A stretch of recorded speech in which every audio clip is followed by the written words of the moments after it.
Why does awakening make you feel more alone than connected? Why does growth feel like you're losing touch with everyone else?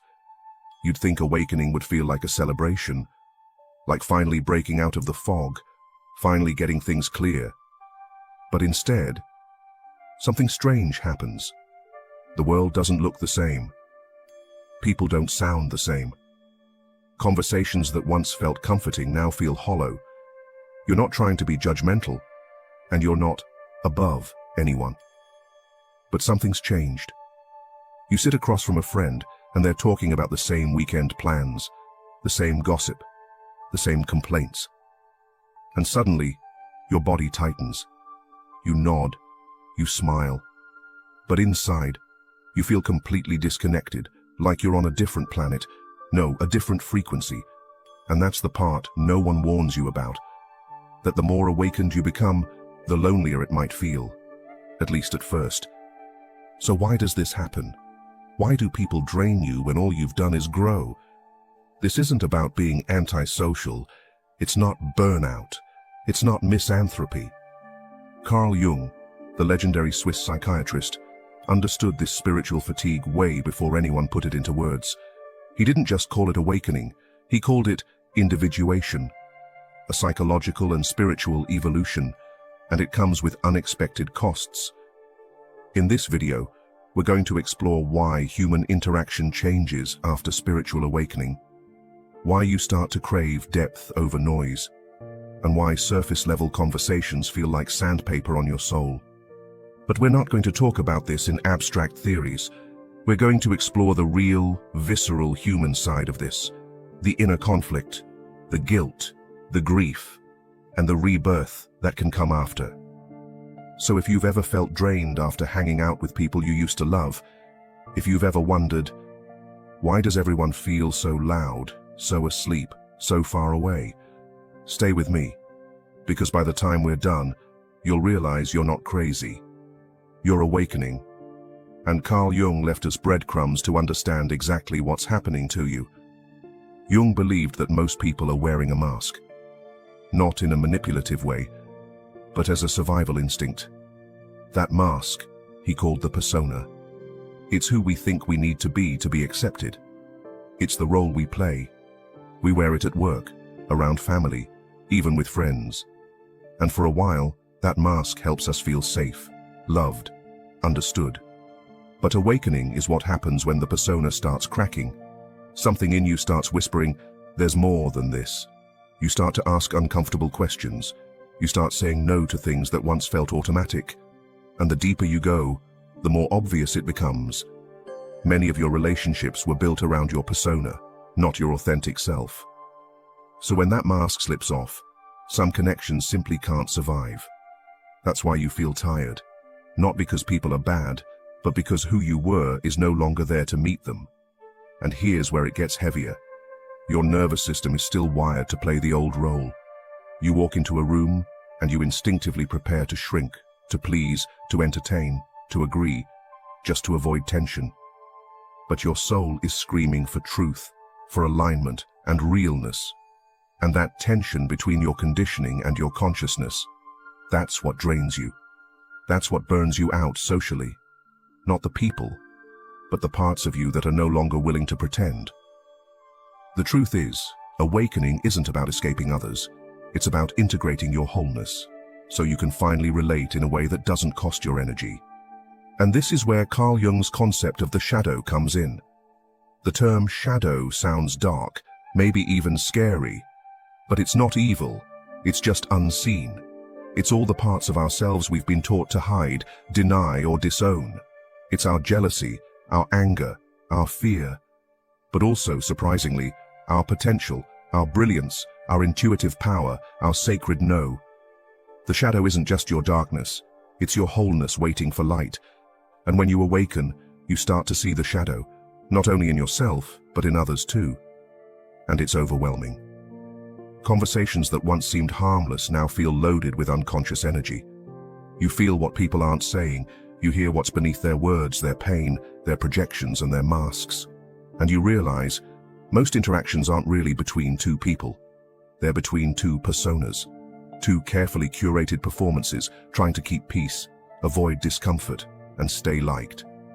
And when your soul awakens, you just can't play that game anymore. Not because you're better than anyone, but because your body starts rejecting what's false. It literally feels heavy, suffocating, exhausting. It's like trying to breathe in a room with no windows. You need truth like oxygen now. Authenticity becomes your only nourishment. And here's where it gets personal. You start to recognize your shadow in others. That friend who always needs to be right. Maybe that was you once. That colleague who needs validation constantly. Maybe that's the part of you you're still healing. The people who trigger you most often are mirrors, reflecting the very parts of yourself that haven't fully integrated yet. Jung said, "Everything that irritates us about others can lead us to an understanding of ourselves." And it's uncomfortable, because your awakening is showing you the truth in layers. At first, it seems like others are the problem. Then, you realize you were just like them. Then, you understand you still are. But you're evolving, you're choosing awareness, and that's what makes the difference. But the danger in awakening is spiritual ego, thinking you're the enlightened one and everyone else is asleep. That's not growth, that's just another mask. Real awakening means compassion for yourself, for others, and for the younger version of you who needed those old patterns to survive. It's in that compassion that healing begins, that fatigue lessens, that your energy becomes less about protecting yourself and more about honoring who you are. And guess what? As you integrate more of your shadow, you stop needing to distance yourself so much, because you're no longer fighting your own reflection in others. And now, we'll explore how emotional sensitivity and overstimulation tie into this awakening fatigue, and why your nervous system plays a much bigger role than you think.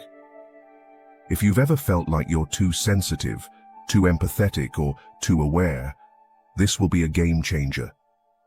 Here's something not many people talk about when it comes to awakening. It's not just psychological or spiritual, it's physiological too. Your body, especially your nervous system, is undergoing an upgrade. And that comes with consequences. For most of your life, your nervous system adapted to chaos, noise, pressure, and pretense. You became used to emotional static, like background noise that never quite goes away. And that noise conditioned you to stay on alert, to scan the room, to keep the peace, to read the energy. Especially if you're an empath or highly sensitive person, this was your survival mechanism. You didn't just listen to people, you absorbed them. You didn't just notice moods, you felt them. You became a sponge for other people's emotional weather systems. And that kind of vigilance takes a massive toll over time. Now, add awakening to that. Awakening amplifies your perception. You don't just notice surface energy. You begin to sense dissonance, misalignment, manipulation, even if it's unintentional. You pick up on unsaid things, micro-expressions, energy mismatches. And your nervous system goes into overdrive, because it doesn't yet know how to process this new level of awareness. It hasn't caught up with your consciousness, so it keeps reacting the old way. Tension, fatigue, emotional flooding, and the need to withdraw. And that's the part no one tells you.